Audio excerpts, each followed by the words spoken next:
The Heavenly Demon. Can't Live a Normal Life. By Sanchin. Chapter 247. The Shadow over Dmitry. Part 1. Not far from Dmitry, in a place where no humans could be found, the space suddenly changed, and the magic of darkness began to rise. Weak. The magic expanded swiftly, and it gradually colored the surroundings and formed the shape of a gate. Then a group of people appeared.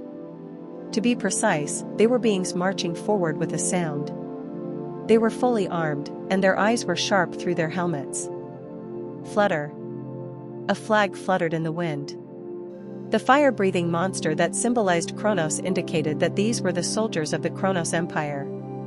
So if people witnessed this scene now, they would be greatly shocked. Warping through space required a clear medium called a gate, but the Kronos Empire succeeded in warping to a place where nothing existed.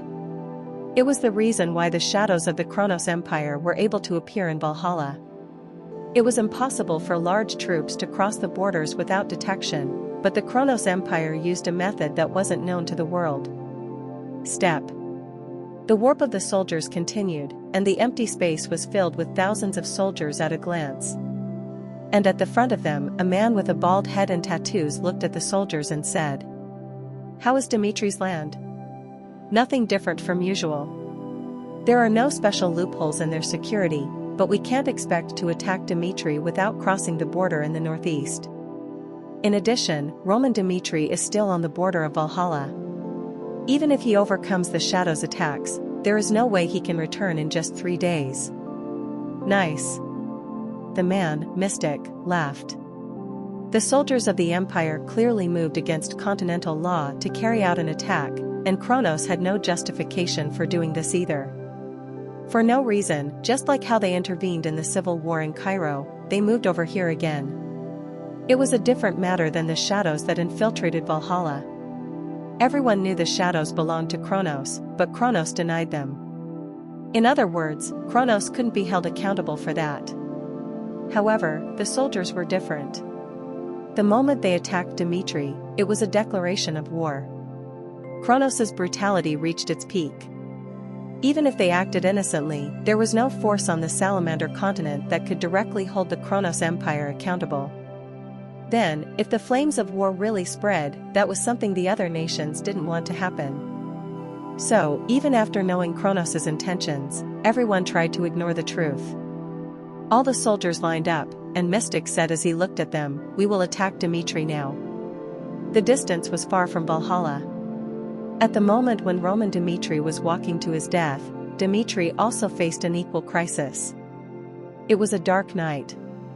The soldiers from the Kronos Empire appeared without warning. As soon as Dmitry's guards checked the situation from a distance, Mystic stepped forward and summoned magic. Weak. Lightning rang. Mystic's eyes lit up. As if his soul had vanished from his body, his mana touched the sky and colored everything bright. Flash. Quack-quack-quack-wang. It was a disaster right from the start. As if proving how powerful mages could be in a siege, hundreds of lightning bolts fell from the sky and hit Dmitry's walls. It was that great of a power. With the 7-circle magic, it was clear that the castle wall would collapse and not function properly. However, the moment the lightning fell on the wall, bright lights rose from all sides in the shape of shields.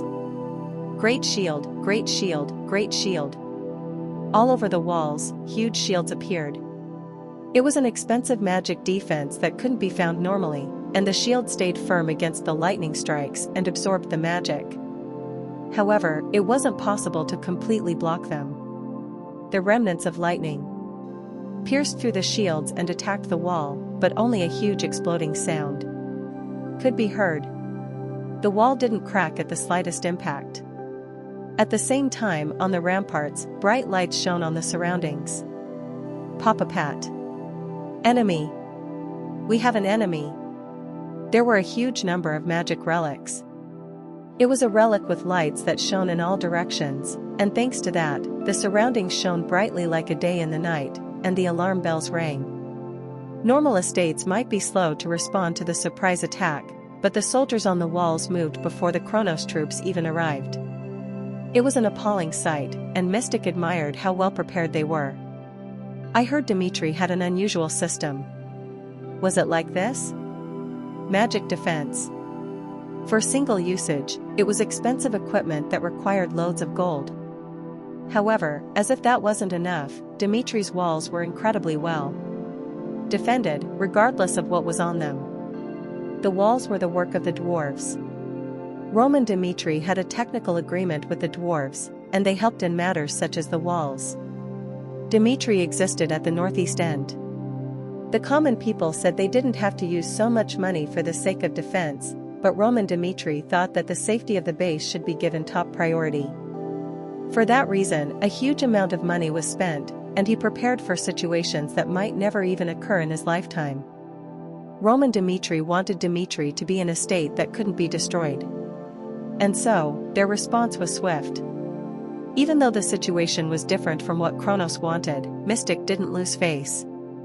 Stay mad until the end. Your end has already been decided anyway. Even if Dmitry's power was greater than expected, the fact that Roman Dmitry wasn't there was enough for them to carry on the attack. Attack! Take the enemies down! The soldiers of the Empire rushed in. It was a scary sight to look at. Above the castle wall, Knight Commander Jonathan raised his voice. Second troops, load. First troops, fire. Third troops, load. Second troops, fire. Papapapak. Up in the sky, many arrows were fired. The thick arrows fell on the soldiers of the Kronos Empire, and they raised their shields to block the arrows. Some were knocked forward by the arrows and penetrated the gap. Trampling the corpses on their own, the soldiers of Kronos rushed ahead to Dmitry Castle. At that moment, a manna of flames rose everywhere on the wall. Fireball. Fire lance. Fire burst. Quang. Roar. They were the mages of the Phoenix Magic Tower, and their magic attacked the soldiers of the Kronos Empire. Their shields alone couldn't block the magic flames, so Mystic used his magic. When he used a fog-type magic spell, the flames of the Phoenix mages were greatly reduced. Mages were the flowers of siege warfare, and it was possible for a single mage to dominate a war. However, in Dmitry, there was someone who was as strong as Mystic. Burning. The magic seethed in. When Felix opened his eyes, the magic of the flames erupted. Fire rain. Weak. Weak. The sky turned red, and fireballs appeared all at once and began to fall. Indiscriminately, like rain pouring down. Explosions erupted from all sides. The soldiers of the Kronos Empire had no choice but to become helpless, and Mystic tried to use defensive magic, but he couldn't entirely block the attack. Phoenix had the most specialized mages in siege warfare throughout the entire continent. The fact that they were in Dmitry and on their walls now said that the strength of their estate was greater than that of an average nation. The power that Kronos mobilized. Actually, even though Cairo was a force that they could have easily taken down at once, Dmitry showed a much stronger force right from the start. Having the advantage of a surprise attack was meaningless here. Their quick and systematic response aroused admiration, and it was so great that doubts arose about whether they were from a weak nation at all. The battlefield was burning, and Mystic felt goosebumps rise. If Roman Dmitry had been here and brought his troops, there wouldn't even be a guarantee of them winning. I am sure Dmitry is just a duchy, but he is a dangerous being who has the power to counter the empire more than any other nation. If we take the chance and crush this land, it will set a good example for the Salamander continent. He acknowledged the opponent. However, Kronos still considered this situation to be good. When there was a fuss outside, a group moved inside Dmitry. Destroy the key places, and if you find people of interest, kill them on the spot. Yes.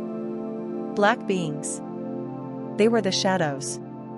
While Kronos soldiers came through the gate at once, the shadows entered Dmitry one after another.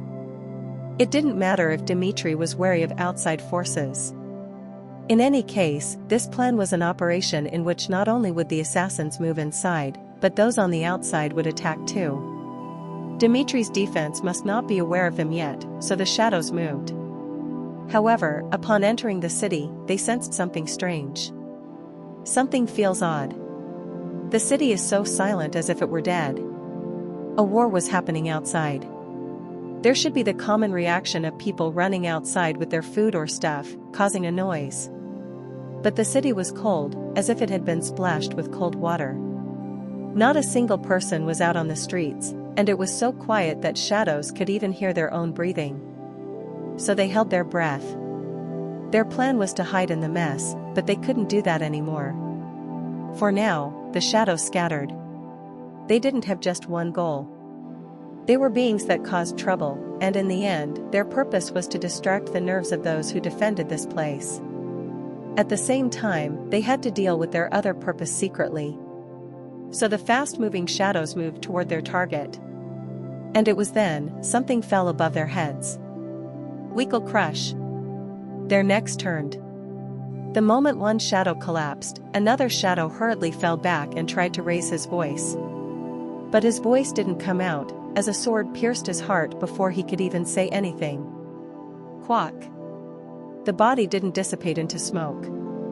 At the attack that cut off the link of his mana at once, the shadow looked ahead in shock, a man with a normal appearance. It was Henderson. Henderson pulled his sword and looked at McBurney, who was paired with him. Damned Kronos bastards. As our Lord said, you decided to target Dmitry yourself. In this battle, Kronos wanted a surprise attack. But the truth was different. Roman Dmitry had thought of numerous possibilities, but Dmitry was willing to go to Valhalla even if it was dangerous. He couldn't protect Dmitry forever. It was a situation that he knew and accepted. And this was a war between Dmitry and Kronos. Chapter 248. The Shadow over Dmitry.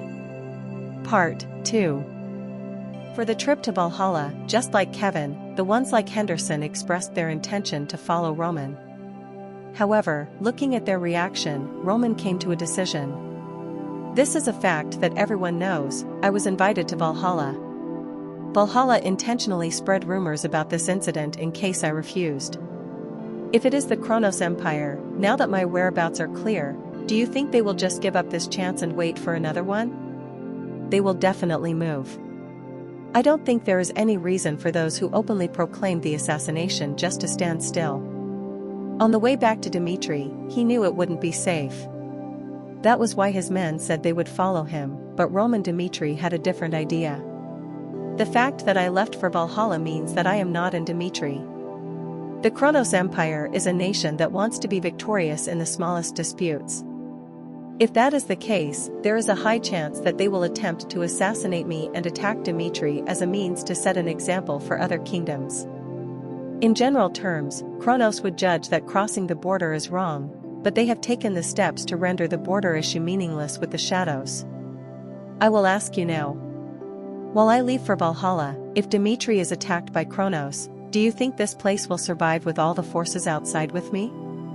Not possible. Right. It isn't possible. From now on, we must judge and act as a nation and not as an estate.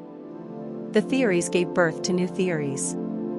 If Kronos was going to attempt an assassination, they could not rule out Dmitry as an option. Heavenly demon, Baek Jung-hyuk. He was someone who had risen to the top. People who looked up from below had no choice but to make judgments based on their limited gaze, but Baek Jung-hyuk was a being who ruled the entire wide world of Murim. In a world where many people make different claims, under the rule of Baek Jung-hyuk, the entire Murim found stability. This wasn't to say that there was no conflict. Fights for personal gains continued, but at least there was someone who could control the unreasonableness of the world. So he knew the intention of Kronos. If he were in Kronos' position, he would do the same.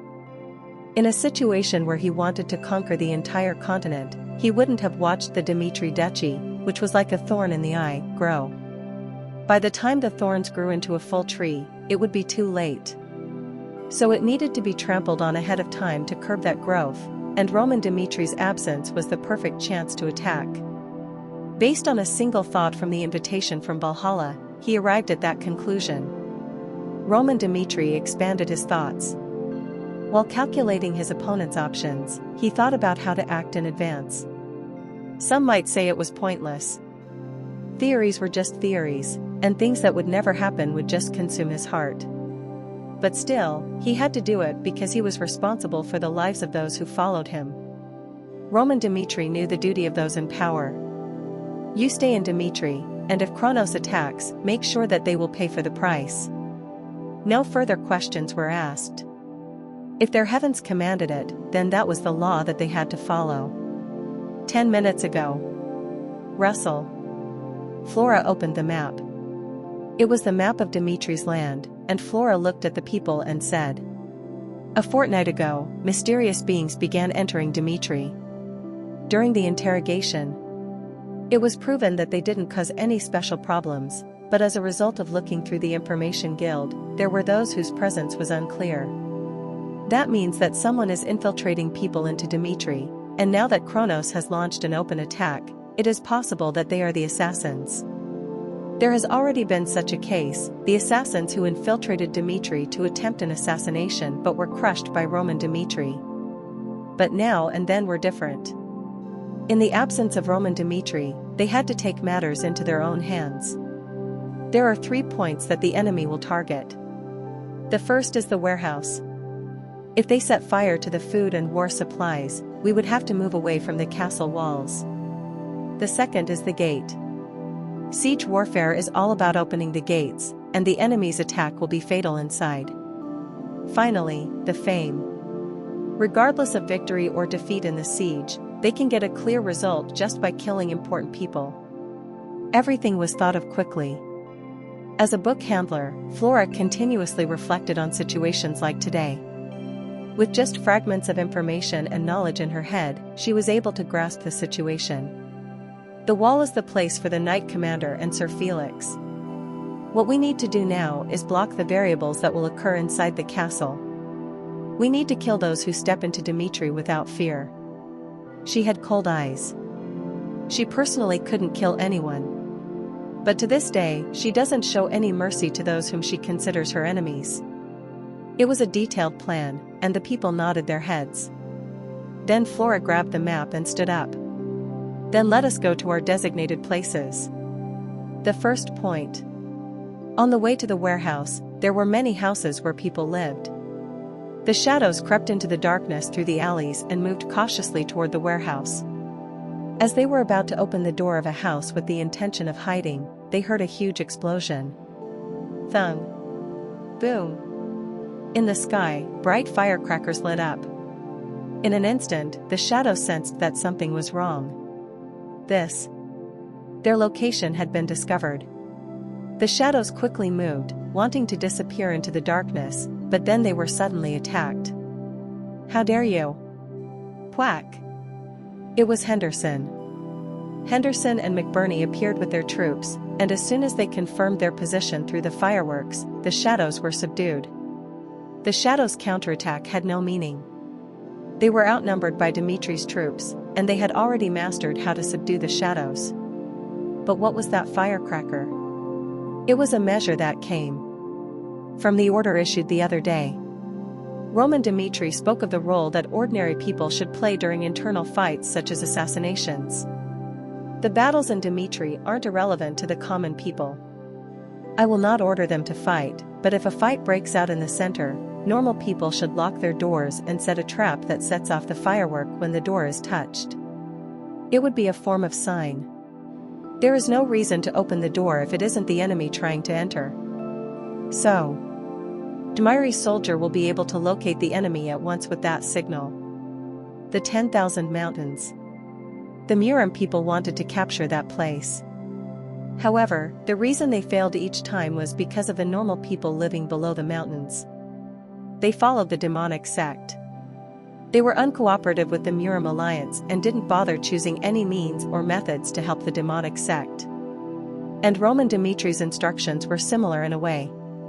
If Dmitry and the people were a community, he hoped they would play a minimal role. It didn't have to be a huge thing. The smallest one could make a difference. Dmitry's land.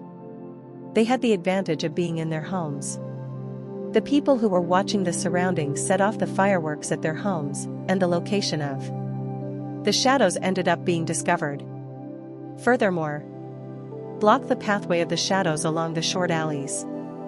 It was McBurney. His presence shone there. He was once an instructor at the Southern Training Center, so he knew how to move the troops in such situations. The one-armed swordsman's true ability wasn't in his sword. He controlled the troops and drove the shadows, while Henderson and the other people from the northeastern area grasped Dmitry's land and took advantage of it. They had the ability to complement each other's flaws. Hence, they were deliberately paired together. The shadows were aiming for the warehouse, but they were cornered at a dead end, and the shadows chose to struggle. But it was all meaningless. The shadows that were aiming for the first point were cleared out quickly. The second point. No special plans were needed to stop the enemies from attacking the gate. With a single purpose, Rodwell Dmitry was leading the forces to guard the way so the enemies couldn't move. Rodwell Dmitry. He is someone on the list. Kill that guy and open the gate. They were the shadows, and they revealed their intent to kill. Rodwell Dmitry felt pain in his eyes at the sight of all of them rushing in. What more can I do for the future of Dmitry?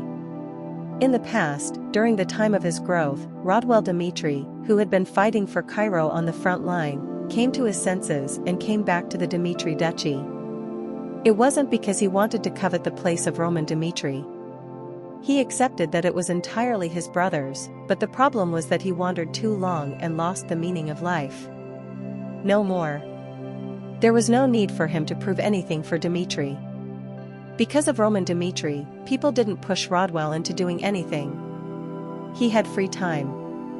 Rodwell Dmitry, who thought a lot outside the eyes of people, knew what he wanted to do in the future when Dmitry and Kronos started to fight. And even though he wasn't interested in power, he didn't want Dmitry to collapse. As Dmitry moved, he thought he had to do his part. It was a simple thing. He was a blood relative of Roman Dmitry. Unlike normal relationships, theirs was one where trust could be formed because they shared the same blood. Roman Dmitry told him what he should do in the future. In your absence, I will fulfill the responsibilities and duties as a Dmitry. He threw away his eye patch. Showing the scar across his eye, Rodwell looked at the new reality. Die. Quang. Roar. As the shadows were rushing at them, Rodwell kicked the ground and rushed in the same way. While a battle was happening there, just as Flora had expected, there were beings trying to enter the city. Their numbers were huge. Half of the troops that infiltrated Dmitry were sent to the warehouse and the wall, and the other half to the castle. Their purpose was too basic. Even though their victory or defeat depended on what would happen outside the walls, the reason they came inside was that the Dmitry Lord was there. In front of the castle, shadows flocked. They didn't bother hiding their presence and revealed their killing intent instead. Open the way. Roar. Roar. Aura rose from all sides, and just from watching the surroundings stained with shadows, darkness moved that brought in fear. However, the expression of the guard who was outside the castle was calm. In addition, the soldiers who were lined up there showed no signs of fear, even after confirming the shadows. Kronos, you are crossing the line. Shoo. He drew his sword. If someone asks, in Dmitry, who was the strongest swordsman besides Roman Dmitry? Of course, it was Chris. The steps Chris had taken until now couldn't be accomplished by anyone else except Roman Dmitry. However, that didn't mean Chris was the best. Even though his public fame was inferior, recently, there was one more individual who was building his name. Kevin? No. A man wearing silver armor aimed his sword at the enemies. You cannot take a single step from here. In the Dmitry Duchy, the leader of the Royal Knights who was guarding the place, Fernando, revealed his presence. Chapter 249. The Shadow over Dmitry. Part 3. During a period of change in Cairo, Fernando was swept up in the change. When he visited Roman Dmitry, he looked at Fernando and said, "What I want is clear, I want a man named Fernando to live for me." On that day, Fernando saw a ray of light. People ridiculed and insulted Fernando, the 30th gatekeeper of the ranked ones, but Roman Dmitry recognized his true value and told him that maybe he was just a talkative man. However, he decided that if he was a man with experience, he was worth devoting his entire life to, so he headed for Dmitry. And he witnessed a new world. It was surprising that such a wealthy and vibrant city existed in the northeast corner, but the most shocking part was the way Dmitry trained their soldiers. Fernando had tried to acquire various knowledge to solve his problems. Even if they brought great ones recognized by the empires like Valhalla, there was nothing great enough to bring about the same dramatic change for him. But Roman Dmitry's martial arts were different. The moment he handled mana in a new way, Fernando felt his common sense collapse. I cannot believe such a way existed in this world. He was happy. All this time that he had been using mana, he thought he just wasn't good at it. The mana that spread through his body didn't move under his control, and a lot of the mana would be lost in the process of releasing it. However, the inefficient way was what everyone followed. He regretted that. Everyone was using this technique, but it wasn't an easy matter to deny the history of the Aura swordsman. Yet he smashed down those thoughts. Fernando took in this new knowledge without fear and made up for his weaknesses by following the teachings of Roman Dmitry. He had a rough time at first. Fernando, who was born with a narrow mana path, had many restrictions on him, and while he accumulated mana in his dantian, he couldn't help but develop slower than others. Still, Fernando wasn't so disappointed. Even though he was called the 30th gatekeeper, he never let go of the chance to develop, so he was hopeful enough to handle the current situation with a smile. But it didn't matter. It was clear that he was getting some results, and while staying in Dmitry, Fernando worked hard enough to be called insane. In the end, his path of mana opened up a new way. Fernando entered an entirely different realm, and the people said, "Fernando, what a pitiful one. Seeing that he can use a 4-star aura despite his nature, I cannot imagine how much he would have grown if he had been born with a talent." The title of 30th gatekeeper. In addition to the meaning of having a limit for his effort, it also means the greatness of Fernando, who had risen to his current position with pure effort. And just like that, he solved all of his problems. The day he expressed his gratitude to Roman Dmitry made Fernando his sword to protect the Dmitry family. Without any special signal, all the shadows rushed in unison. At the rushing black waves, Fernando raised his aura. "Stop the enemies!" Quack! Roar! The momentum changed from before. An aura that burned fiercely as if it would distort the air met the shadows that attacked from the front. Then the shadows attacked Fernando at the same time. Each of their auras combined and showed a tremendous presence, but the moment Fernando and the swords collided, the aura was torn. Kiik! Mana scattered, and the moment the shocked shadows tried to retreat, Fernando rushed forward and cut their bodies. Flash! Red blood splattered from the shadows, and Fernando didn't stop there. His aura exploded, and he dug into the space infested with shadows. It was a dangerous scene. The shadows attacked from all sides and tried to take his life, but Fernando's sword technique blocked all of the enemies. No, just as he was blocking them, he immediately attacked. Whack! It was an attack that couldn't be blocked by the shadows. The explosive power of the aura was so strong that they heard a ringing sound in their ears, and their heads blew off. Pappet! Pappet! The shadows spread in from all sides. They also judged that Fernando was stronger than they had expected, and some tried to restrain him by raising the shadows, while the others avoided him and entered the castle. It wasn't a fight to kill this guy at all. Rather than Fernando, they had to kill the others who were in the castle. At that moment,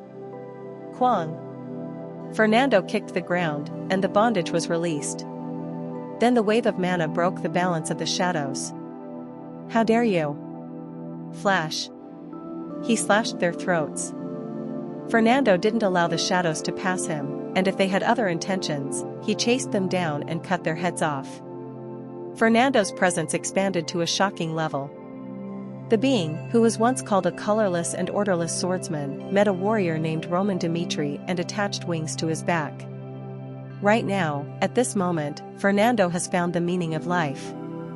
In a situation that proved the meaning of the sword, Fernando couldn't help but be happier.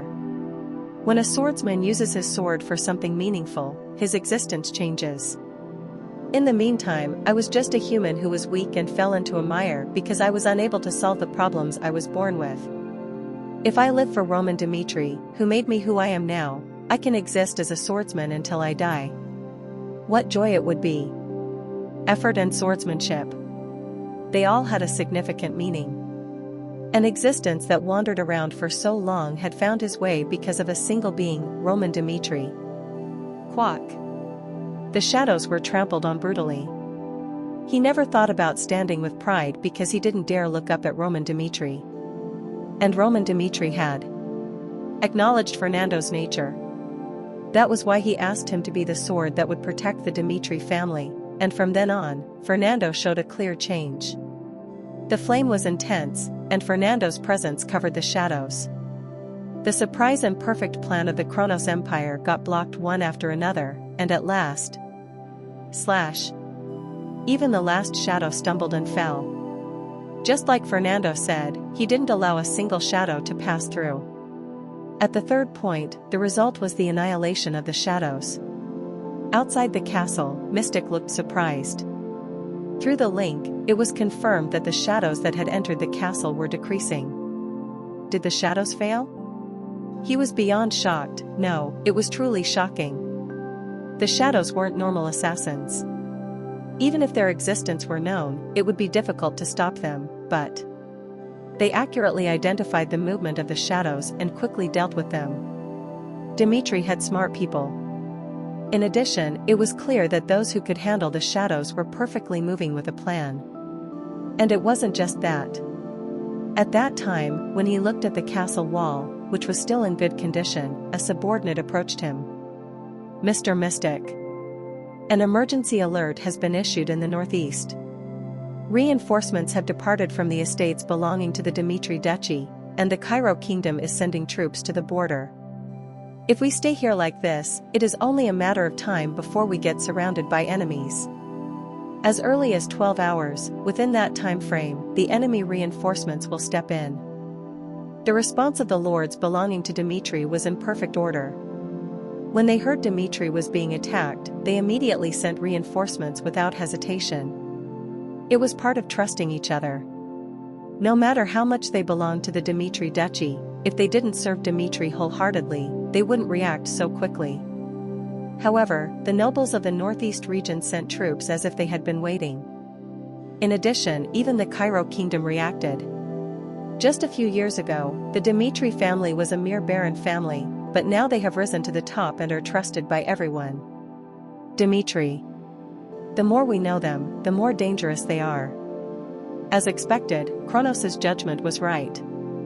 They didn't react too sensitively to Dmitry, and they wanted to nip it in the bud right from the start. Kronos and Valhalla. There was a starting point before their development. The Kronos Empire made a decision, knowing that if Dmitry were left alone, it would be dangerous. The person who gave Mystic the orders said, "This is a fight where failure is not allowed. Without Roman Dmitry, we need to destroy them with all our might. If the power of one is enough to fight Dmitry, we will put in 10 powers for this operation, complete our role, and block any variables." A beast, a true beast that did everything to catch the rabbit. The order of the commander fell. Kronos' army, led by Mystic, was just 3 out of 10, and the shadows were the other 3.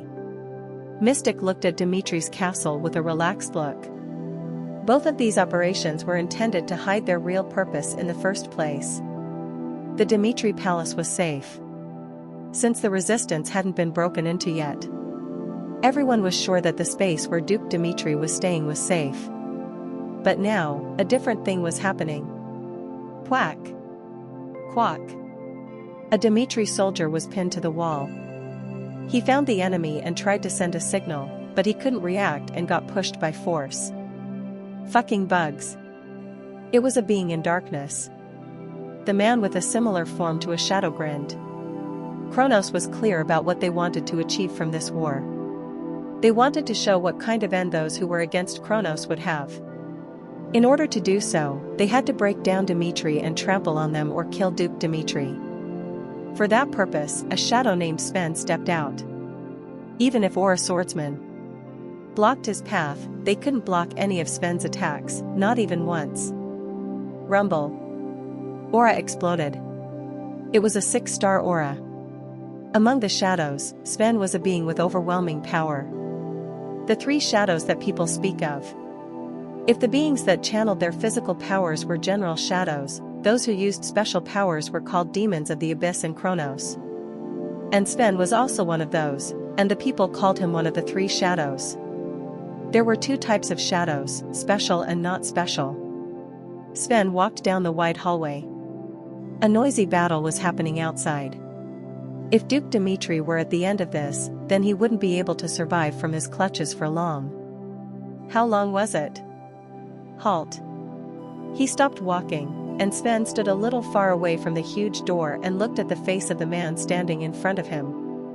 A child, but he has a ferocious face like a wild cat.